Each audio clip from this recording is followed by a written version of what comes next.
The engine gave one last desperate cough before dying completely, leaving the entire service bay in a heavy, suffocating silence that felt louder than any noise.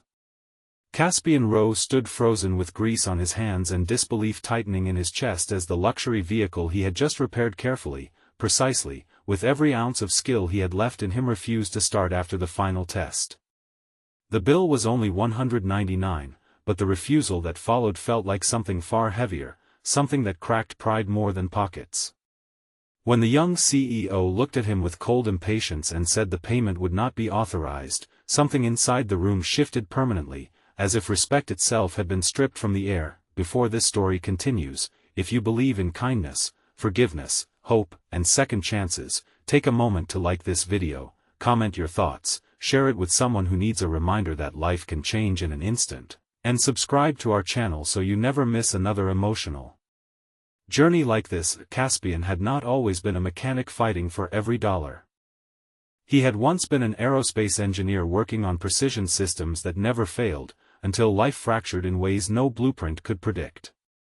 After losing his wife in a sudden medical emergency and discovering he could no longer balance corporate pressure with raising his young daughter, he stepped away from everything familiar.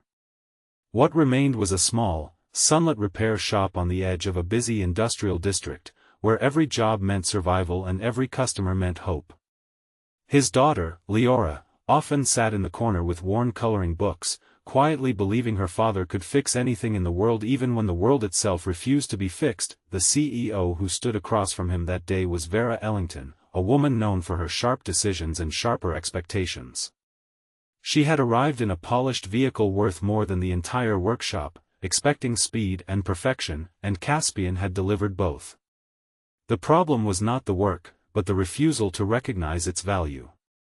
A disputed invoice, a minor procedural delay, and an attitude shaped by years of power had turned a simple transaction into a humiliation. Vera looked at the invoice again, as if the number itself insulted her authority, and decided that $199 was not worth her approval. The rejection landed like a verdict. Caspian did not argue. He had learned that desperation never speaks louder than pride in rooms where money decides the tone. Instead, he quietly removed his gloves, wiped his hands on a rag stained with the history of hundreds of repairs, and stepped back. The workshop outside shimmered in the afternoon light, vehicles passing like indifferent witnesses to a moment that would quietly alter two lives in opposite directions. Vera left without paying, her car rolling out smoothly as if nothing had happened, leaving behind only the faint scent of oil and a man who suddenly felt smaller than the space he stood in. But the world has a strange way of listening even when people do not. That same afternoon, Vera returned to her family estate, a sprawling property filled with silence that felt more expensive than comfort. Her father, Harrington Vale, was a man who had built his fortune in industries that shaped cities and influenced governments. He rarely asked questions, but that day he noticed something different in his daughter's expression. It was not anger or confidence, but a subtle discomfort she could not hide. When he asked what had unsettled her, she dismissed it as a trivial issue with a mechanic who overvalued his work. She believed it was insignificant. Harrington did not .by the next morning. Caspian had already accepted that the $199 was gone. What troubled him more was the way it had been taken, as if his years of sacrifice and skill could be dismissed with a signature of refusal. He tried to hide his frustration from Leora, who noticed everything despite her young age. She asked why his eyes looked tired even after sleeping, and he simply smiled, telling her that sometimes people forget the value of things that keep them moving. She nodded as if she understood, then went back to her drawings, unknowingly sketching hope into a world that felt increasingly unfair. What neither of them knew was that Harrington Vale had already begun tracing the story backward. He had always believed that character revealed itself not in wealth, but in the way people treated those who had no leverage. A mechanic working for less than what most executives spent on lunch had still delivered work worthy of respect. A CEO who dismissed it so easily revealed something worth examining more closely. So Harrington did something unexpected. He drove himself to the same workshop, without announcement, without entourage, under the quiet disguise of an ordinary visitor. The afternoon light filled the garage when he arrived, and Caspian did not recognize him at first. There was nothing theatrical about Harrington's presence, no arrogance in his posture, only observation. He walked slowly around the space, noticing the precision of the tools, the discipline in how everything was arranged, and the subtle signs of a man who cared deeply about quality even when the world did not reward it. Caspian explained the earlier incident briefly, not in complaint but in exhaustion, as if recounting something he had already accepted as part of life. Harrington listened without interruption. When he finally spoke, it was not about the invoice. It was about recognition. He asked about Caspian's past, about the hands that understood engineering at a level most workshops could not replicate.